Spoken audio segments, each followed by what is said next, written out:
And so the way I would think about this is, who do I need to reach? What do they pay attention to? And what can I do that will earn that publication's or that source of influence's attention? And if you think that way, rather than how do I rank for keywords, or how do I get links, you're going to be much more successful with your marketing.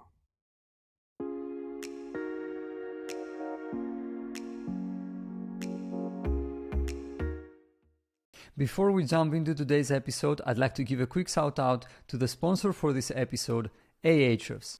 Ahrefs provides you with an all-in-one SEO toolset that does everything from rank tracking to backlink analysis, keyword research, and technical audits. The best part, you can now use Ahrefs Webmaster Tools for free to identify and prioritize optimization opportunities for your website, see all the keywords that your web pages are ranking for, take a close look at the websites that link back to and refer you in their content, and analyze other websites to find out what drives their rankings.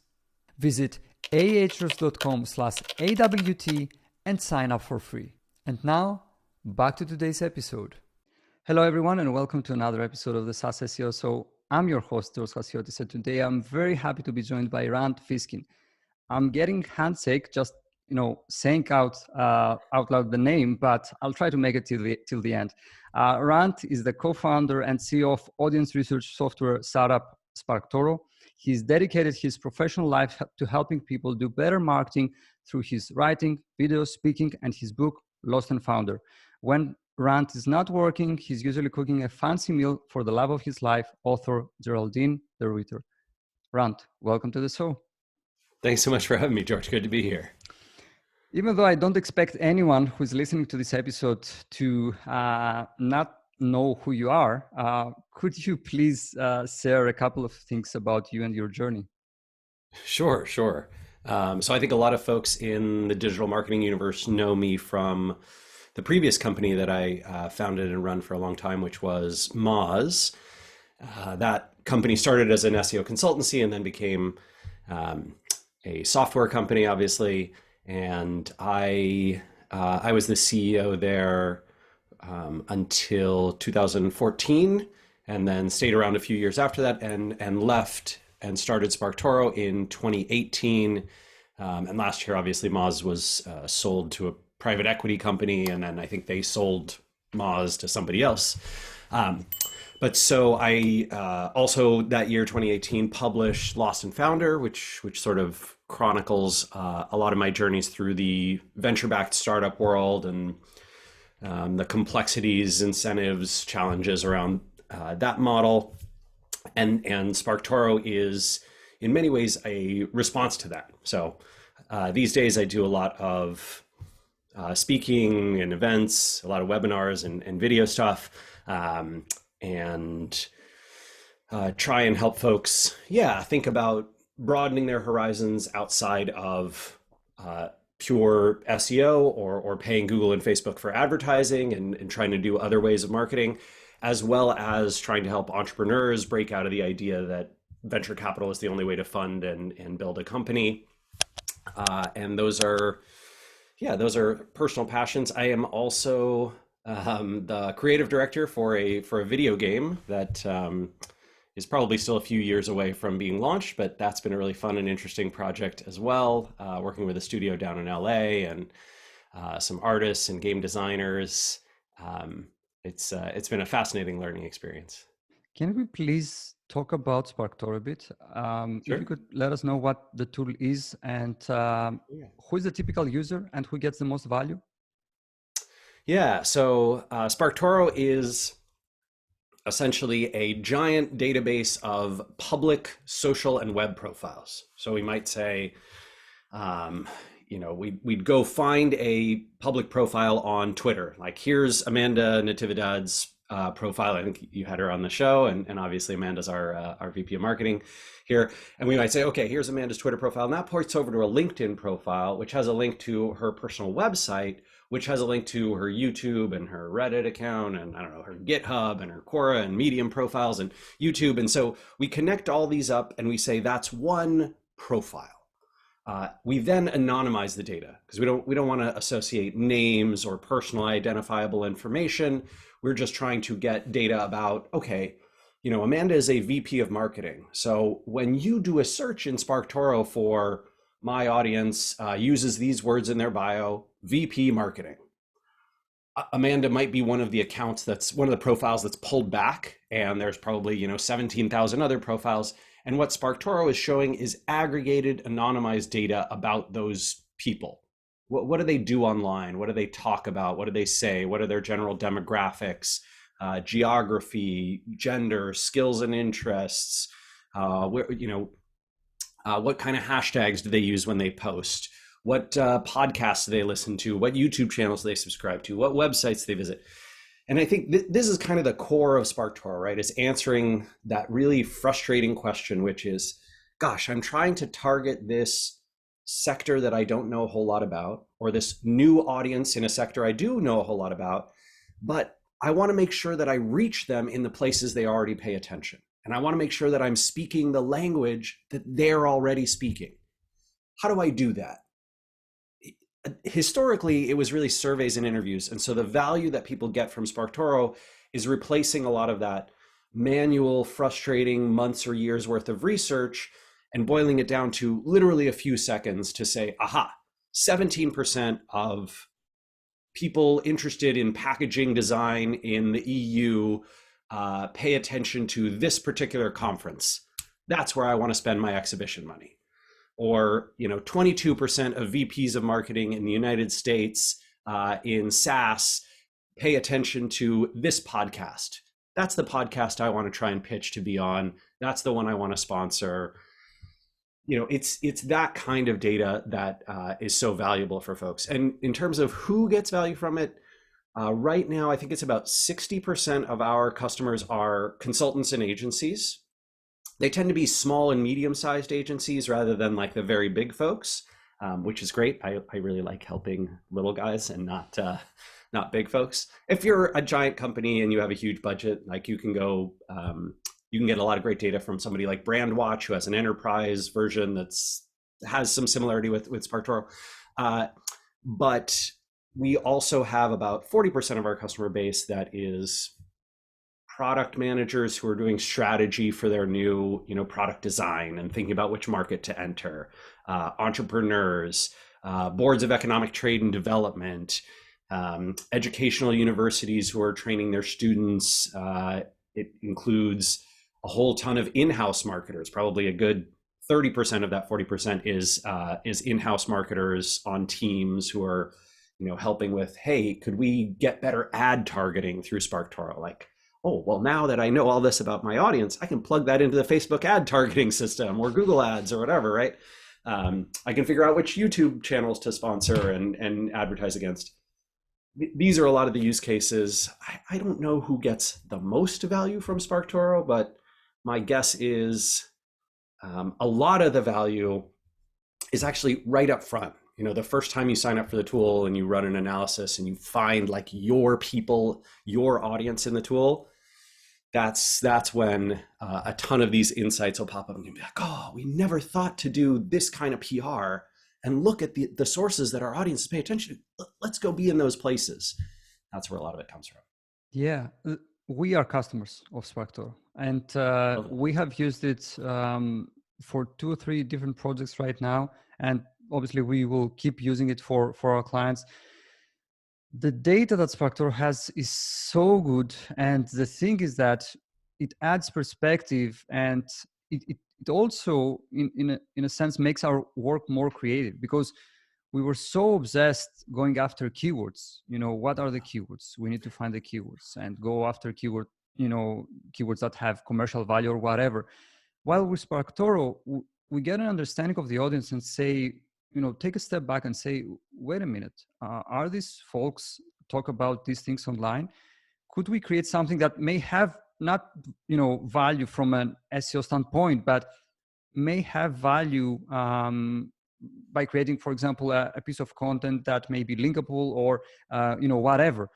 So I really like the tool. And as I was explaining before we started recording, the biggest problem that we have with the tool is that its data is so good that we can't hide our source. Like we have to say at the end of the day, when people ask, we have to say, yeah, it's SparkToro. Like we can't hide it. But one I'll have question. to make you an anonymous version. Yeah, yes, please. Branded. Yes, please. One question that I have for you is that SparkToro, as I understand it at least, and I think that you brand it also that way, but it's not an SEO tool. Yeah. No. So I would like to ask, how do you make sure that people don't confuse your past with Moz, with your present with SparkToro, Yeah. and that is also clear that this is what the tool does. These are its capabilities. So actually, I think this is our biggest challenge. I recently wrote about this in our 2-year retrospective blog post, which I put up last week. And the story essentially is we still have a ton of people every day who come to SparkToro and assume that it is an SEO tool and we are getting data from Google search or some sort of keyword research. And so they treat SparkToro like it's SEO. So rather than inputting words and phrases that people post to their public social accounts or words that they use in their bio or social accounts that they follow, all things that SparkToro does well, people input keywords that they want to rank in Google for. And we can't help, right? That's not what we do. So, a lot of the time the tool just gets confused. It spits back data that isn't particularly useful to folks. And I think this is where a ton of people who try SparkToro just give up because they get frustrated in those first 4 or 5 seconds. They don't read any of the copy. They don't, look at any of the resources or watch any videos, which is fair, right? A lot of us, when we want to try a new free tool online, we just go and try it. We assume we know what we're doing. And this is where we lose, I would say, probably 60-70% of the people who try the product. So far, this has been a very difficult challenge to overcome. We have talked about doing things like preventing people from inputting, from using the frequently talks about, and instead requiring them to start with my audience follows a social account or visits the website or uses a hashtag, and only enabling that frequently talks about, which is the one that could get confusing with SEO keywords, only enabling that after you've run 1 or 2 searches. But I don't know. It's dicey, right? You want to convey value to people quickly, but you also want to convey it in the right way. This is a really challenging product and product marketing problem. So if you or your listeners have ideas for us, hit me up on Twitter. Bring it on. Okay. I would like to ask you if there are any marketing lessons that you took from growing Moz to 40 million in ARR, I think approximately when you left the company, to launching and growing SparkToro to what it is today. What have you learned from Moz that you implemented into SparkToro? Yeah, great question. So I think the biggest lesson for me at Moz that I wanted to repeat, that I wanted to do again with SparkToro, is to build a flywheel that scales with decreasing friction. So what I mean by that is, at Moz used essentially a content and SEO flywheel. So, I would write a blog post, I'd publish it, I'd target some SEO keywords, right, in that post. I would, after publication, promote it to our audiences. So, it'd go out to the email list of people who subscribe to the blog. It would go out on Moz's social channels and my personal ones.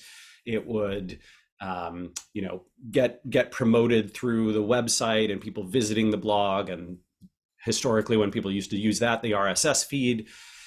And then hopefully people would link to it, right? And through that promotion and that engagement, our ranking signals with Google would go up. And so, the next time we published a post, there'd be a slightly bigger audience and there'd be slightly more ranking capability and there'd be slightly more people subscribe to the email subscription, email feed, and slightly more people who were following us on social channels.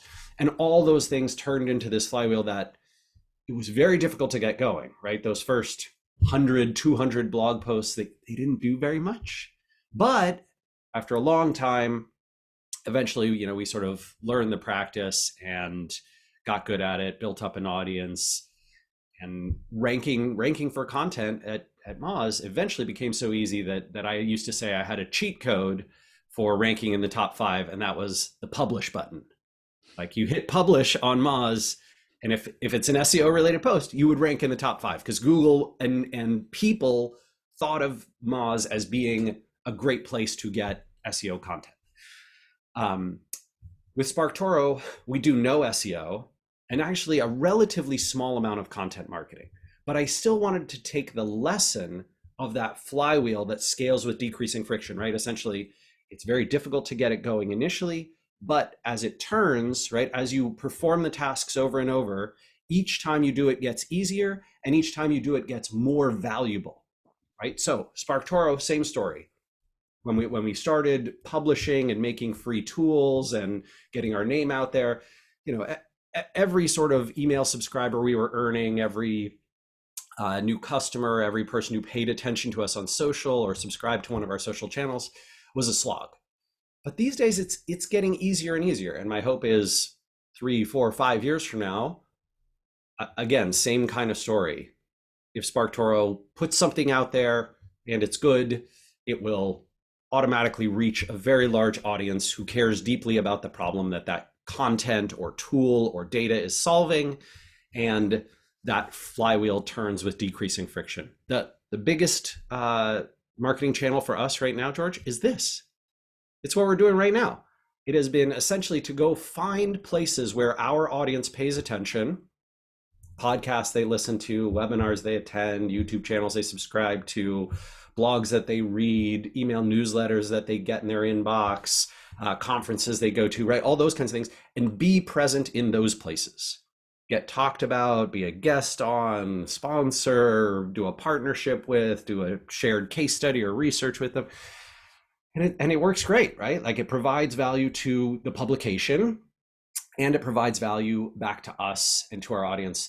I kind of call this the influence marketing with no R, right? Like, I don't need guy with 6-pack abs, on the beach, taking off his shirt and posing with my product for $500, but I am finding the sources of influence that reach my audience and then marketing through those sources. And that's been very effective for us. I would like to ask, how do you find, because you mentioned good content for SparkToro, how do you define, I guess, if we're talking about a product or a piece of content where the scope is SEO, okay, we can define, good in terms of keywords and things like that, or clicks and things like that. But for SparkToro, where the direction is completely different, yeah, what would make you say that, this piece of content was a good piece of content? It got a lot of attention. It got a lot of, it generated some buzz, some conversations. How do you define good for SparkToro? For the content you we actually we sort of have 3 different goals that 3 different kinds of what I call content and marketing serve. So one of those goals is talk to the most likely customers of our product, usually in smaller groups, right? So it could be, hey, only 50 or 100 people attend this webinar every month, but they tend to be in-house marketers and marketing agencies who do content, social, influence marketing, those kinds of things. That's where we want to be, right? We want to be in those places, even in those very small groups.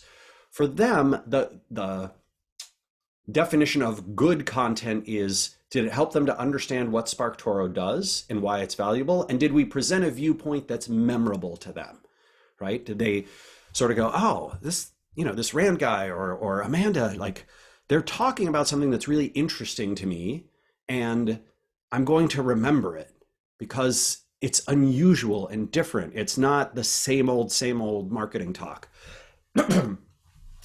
The second kind of content for us and marketing for us is what I'd call earning broad attention, right? So things like SparkToro's fake followers tool, which has been in like 200 publications this week because everybody is talking about how many fake followers Elon Musk has on Twitter after he bought Twitter and blah, blah, blah, right? It's doing things like the zero-click searches research that I did initially with JumpShot and then with SimilarWeb and published that on SparkToro, right? And that is basically designed to show people that like there's a marketing universe outside of Google, and Google is capturing a lot of the opportunity that used to be flowing through SEO. So you might want to consider other marketing channels to reach the audiences that you want to reach. Again, got tons of attention, tons of whatever links and coverage and those kinds of things. So that's what I'd call broad awareness, right? Lots of people who'd never heard of SparkToro have now heard of SparkToro, even though they might not have necessarily tried the tool. They might not be ideal customers, but we're getting our brand out there. And then the third one is subscribe to our channels, right? So this is essentially, we want blog posts that people find interesting enough to where they say, gosh, this is fascinating. It doesn't necessarily have to be directly marketing related, but I do want to subscribe to it. I want to get these in my inbox every time they publish. I want to follow Rand and Amanda on Twitter and SparkToro on Twitter. I want to follow them on LinkedIn. I want to subscribe to their YouTube channel. I want to subscribe to their podcast, those kinds of things. Those are the big three for us. And so good is defined as, does it fit that goal? That makes sense. By the way, the post that first got my attention back in 2019, you published it, was the survey one. This is when I started paying attention. Cool. And then obviously the no-click study that you did. These are great pieces of content. At least for me. I don't know for other people. The thing is though that all these things that like you just described kind of contradict with the typical like SaaS marketing, let's say, playbook. Let's measure everything. Let's eat our competitors alive. Like let's do alternative pages. Let's do comparison pages. Let's build backlinks to like feature pages, and so on and so forth. I would like to know, let's say that a young founder or marketer comes to you and they are like, you know what, we have a new SaaS company, a new SaaS product that we believe in, that we believe is really valuable. We have validated it. Everything seems to be going well. What would you recommend? What would be the path that they could take? Because with SparkToro, you took that, let's say, direction, and it worked. But do you think that the same thing could work for another company? Like, what would be, I guess, the steps for a young SaaS company in order to get attention and survive in a saturated and cluttered market? So the answer is a little bit frustrating, but I'm sure as a marketer you'll appreciate it, which is it totally depends on what the SaaS business is doing, right? There is no, in my opinion, there should be no SaaS marketing playbook. I don't like that idea. I think that idea will bias you toward making poor decisions that are based on what other people are doing in markets that are not necessarily relevant to yours versus you serving your audience, your sources of influence, and your customers in the way that is most appropriate for moving your marketing forward. And by the way, it's not just about your market, right? So, if you're in a market like SparkToro, where essentially nobody searches for audience research tool, nobody actually looks for, there's no Google search volume for anything that suggests I want what SparkToro does. We are building the market, right? It does not exist. There's 700 people every day who search for SEO software, and another 1,000 who search for SEO tools and best SEO tools and Moz versus Ahrefs and whatever it is. There's none of that in the universe of SparkToro, right? There's more searches for SparkToro than there are for audience research tools. and we're tiny, right? There's only 3 of us. We've only been around for 2 years. So, it's a very different kind of market. And so one of the things that we do is think about how do we get our brand out there, and how do we get the idea of what our product does and the problem that our product solves out there. We're selling two things, right? We're selling both SparkToro and the idea of, hey, marketers, you should do audience research so that you know where to reach your customers and potential customers. If you are in, a SaaS market where you're selling financial analysis tools to banks, the search volume is very low. The customer target set is super tiny and tight, but the average revenue per user and the retention rates are super high. You're going to have a very different kind of marketing challenge. And my suggestion would be that you target your marketing in two ways. One, to the audience that you want to reach, right? So appropriately for the audience you're trying to reach. And two, you should lean on your strengths. So if you are terrible at social media marketing, you kind of hate being on Twitter and LinkedIn and Facebook and Reddit and Instagram, and you're like, I hate that crap. Probably you will not be good at it. I've never actually seen a marketer who's like, oh, God, I hate TikTok, but I'm such a good TikToker. It doesn't happen, right? No, nobody who hates it and is like, oh, I'm not good at it, but it turns out, oh, I guess I can be very effective. That's not what happens. So my suggestion would be play to your strengths and to your audience. I think that makes sense, and you framed it perfectly, because I guess that if, first of all, do you think that SparkToro is creating a new category or operating at an existing category? I guess it's a little bit of both, but mostly creating a new category, right? I don't think, like you said, right, the data behind SparkToro is relatively unique. If you wanted to fundamentally say, hey, what percent of chemical engineers in the UK listen to, this podcast or watch this YouTube channel or visit this website, I don't know how you would have solved that before. Like there was no real way to solve that problem. You would maybe survey a ton of them and say like, hey, tell me about which ones you listen to. And you could probably get the top 3 or 4 from that. But would the data be solid? No. What you really want to do, ideally, is, break into their houses, steal their phones, get their unlock code, go through their, see everything they follow on all their social channels and what they subscribe to and check their email subscriptions, right? And then get all that data and do that for 100 people and, analyze it. But of course, this is super unethical and illegal, and you should not do that. But because of that, I don't think anybody thought about this as a process. And it doesn't really have a name. Like when we talked to marketers, when we were building SparkToro, and we said, hey, we can tell you where you can reach your audiences. We can help you do, uncover a lot of the targeting that's going to make your Google ads and your Facebook ads and your Twitter ads and your Reddit ads and your LinkedIn ads work better. We can tell you where you can do organic marketing and PR and where you should place your content and how you should do hashtags. When we told people that and asked, how do you solve that problem today?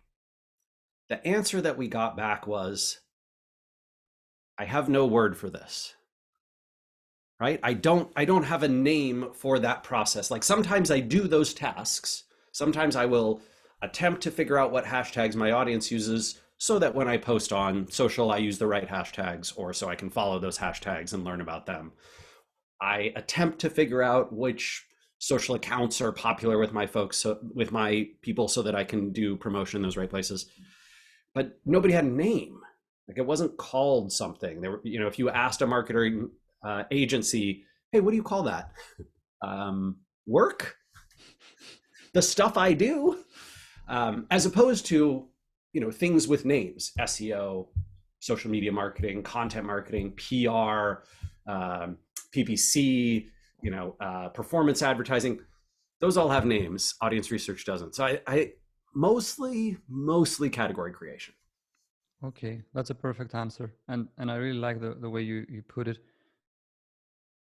The next question that I have for you, based on a post that I read from you a while back, on the question was, who will amplify this and why?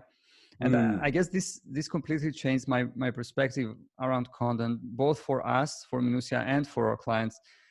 And I think about it nowadays, every time we are about to create a new post, at least for our brand, because the majority of our clients are heavily focused on SEO. how should people think about amplification? At the end of the day, who should they create a piece of content for? Is it what they think in most cases their customers, or is it someone else as well? I think it goes back to those three different goals of content that we talked about earlier. And there might be more, right? So it could be that you are purely creating content because you want to be covered in an industry publication that has very little to do with your customers. But in the SaaS world, for example, lots of people do this in order to reach investors, right? They want venture capitalists to know about them, to think about them, to think they're a big deal, to have a call with them. And so they will go get into publications like, whatever it is, Read Write Web or TechCrunch or, VentureBeat or those kinds of places, which is a content goal that is completely ancillary to customer development. And so the way I would think about this is, who do I need to reach? What do they pay attention to? And what can I do that will earn that publication's or that source of influence's attention? And if you think that way, rather than how do I rank for keywords or how do I get links, you're going to be much more successful with your marketing. By the way, I agree with you.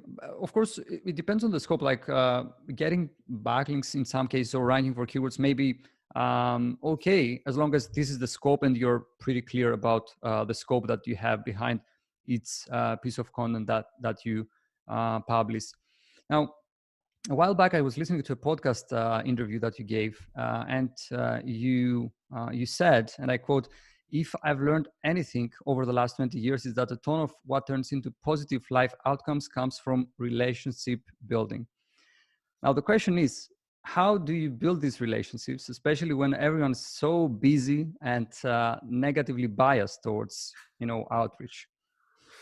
Yeah, I think I can tell you what's been most successful for me, but I have a funny eclectic way of operating, and that is essentially I go out of my way to look for and pay attention to people who sort of appear in my world in one way or another, just through whatever life experiences, online and offline, and who appear to have shared values and beliefs, have shared interests and passions, right, and things that they like, and look for people who I'm going to say like resemble friends. That person, like, oh man, it feels like we should be friends. And sometimes I see someone online, right? This happens to me when I'm browsing Instagram sometimes, right? And there's this woman who talks about how she moved to Italy and now helps other folks from all over the world, but mostly English language speakers who want to move to Italy, like navigate the whole visa process and home buying and what is it like to live there and what is the bureaucracy like, and this kind of thing. I start following her on Instagram and I was like, man, she seems awesome and great, and like everything she posts I really get into, and I think we should be friends. I should drop her a line sometime, right? And so, maybe I'll start, I'll comment on a few of her things, and then I might send her a DM that's just a short, like, oh, this was really great. And then a relationship might start up from there. It happens in real life too. I was in a little town in the south of Italy, and I ran into this bartender who had worked previously in London, and we just hit it off. And, now we're sort of online friends, and might make plans to meet up, and he's training to be a professional sommelier. I don't know anything about this world, but he seemed like my kind of guy, we should be friends. This is what happened with Amanda. I started following Amanda on Twitter and retweeting some of her stuff, and I was like, gosh, this woman is incredible. She's just amazing. We started DMing on Twitter. We met up for lunch in LA, and she pitched me on why she should be SparkToro's first employee, right? Just like right there at the lunch table. And she was right. Like it's a phenomenal match. She's perfect, absolutely perfect for the company that we're building. I could not and would not do without her. And I like this kind of one-to-one relationship building. I don't think about it the way I used to think about it. When I was young, George, it was like, how do I build the biggest audience? I want lots of people to pay attention to me. I want to be important, like Elon Musk. I want lots of people to think that everything I say is super important and I'm the most powerful person around, and I'm rich and famous. And I don't give a crap about that stuff anymore. Right now, I just want lots of friends who are going to love me and whom I'm going to get to love for, the next 40, 50 years. That's what matters to me. I think maybe this is what happens when you get older is, you get a little more sentimental and you start thinking about, well, in 50 years, I'm probably not going to be working. I'm not going to be doing this, but I'm going to want to know this person. I'm going to want to see what's going on with them and their kids and their family. And I'm going to want to know that they're doing okay. And I want to share silly jokes and, watch the same TV shows and make the same recipes. That's what I'm looking for in relationship building. It does turn into lots of valuable things. Like I can tell you, this is random, but met up with a woman who's a marketer, Joanna Wiebe, right, from Copy Hackers, very well known marketer, and has done incredible things over her career. I met up with her and we were chatting about things that we're doing. I mentioned that I'm doing this video game, right? And she's like, "Oh, well, my husband Christopher has started. He just started this new gig at Humanoid Studios, and I had a phone call with him yesterday, and we chatted. Like, he was incredibly helpful on all this stuff that we're doing around the video game that we're building, and fundraising and financing for it, and how to structure deals, and what to do with your IP around the game, and amazing, right? Just like, and I got on the phone with him, and in 5 minutes I said, "Oh yeah, we're going to be friends for a long time," right? that's just sorry. Now I'm in your life, and now we're buddies. Oh, that Sorry, that was a long rambling answer, but I love this stuff. Like, I care so much more about this than, like, oh, well, what's the latest with GPT-3 and how I, turn my content into, no. How do I build lifelong friendships? Let's do podcasts about that. Maybe one day we will. So as we're running out of time, the last thing that I would like to ask you is, what can we expect from you and SparkToro in the near future? Yeah. So the biggest two things that we're working on, one is we get a lot of requests for languages that are not English. Right now, our coverage is quite poor.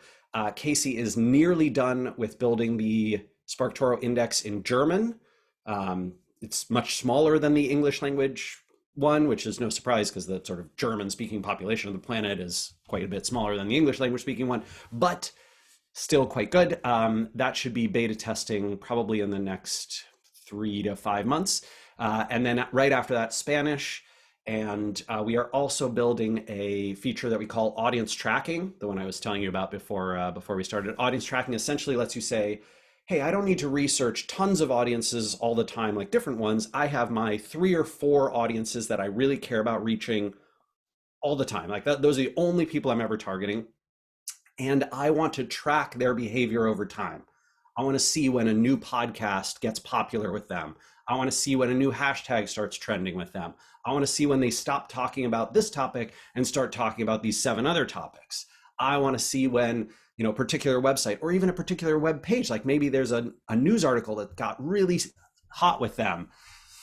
That is essentially what audience tracking is trying to do. And every week or every couple of weeks, give an update about, hey, your audience's behavior changed in these meaningful ways. Excited about all these things. Last question I have for you: where can people find out more and get in touch if they want? Yeah. So I am personally, at least, most active on Twitter, where I'm at Rand Fish. I am also relatively active on LinkedIn these days. I'm sort of, with Elon buying Twitter, I'm like, ooh, maybe I should put more effort into LinkedIn. Who knows what he's going to do to that network? And for SparkToro stuff, if you haven't tried it out yet, you can go set up a free account, run free searches. If you run out of your free searches, we'll actually send you more. So you can go play around with SparkToro at SparkToro.com. And I write on the blog there along with Amanda at SparkToro.com/blog. And one thing that, if you allow me to add, people should definitely check out Lost and Founder. Oh, yeah. It's an amazing book. I've read it, Thank you. and yeah, and they should definitely read it, especially if they are first-time founders. I would highly recommend, so that they feel a bit better about their struggles, I guess, as I felt Yeah, when I went through it. Anyway, Rand, thank you very much. Really enjoyed that, and looking forward to the next time we will have you on. yeah. Thanks so much for having me. All right. Take care, George. Before you go, I'd like to give a quick shout out to the sponsor for this episode, Ahrefs. Ahrefs provides you with an all-in-one SEO toolset that does everything from rank tracking to backlink analysis, keyword research, and technical audits. The best part, you can now use Ahrefs Webmaster Tools for free to identify and prioritize optimization opportunities for your website, see all the keywords that your web pages are ranking for, take a close look at the websites that link back to and refer you in their content, and analyze other websites to find out what drives their rankings. Visit ahrefs.com/AWT and sign up for free.